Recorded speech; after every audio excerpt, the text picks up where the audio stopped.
ہم کریں گے ہر مظلوم کی حمایت۔ السلام علیکم، میں ہوں حرین فاطمہ اور آپ دیکھ رہے ہیں حمایتی نیوز HD چینل۔ نظر ڈالتے ہیں آج کی اہم خبروں پر۔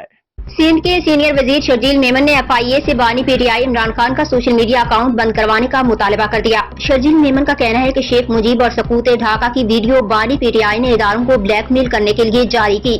بانی PTI کسی سیاستدان یا جنرل کے نہیں، پاکستان کے خلاف ہیں۔ FIA عمران خان کے خلاف ایکشن لے۔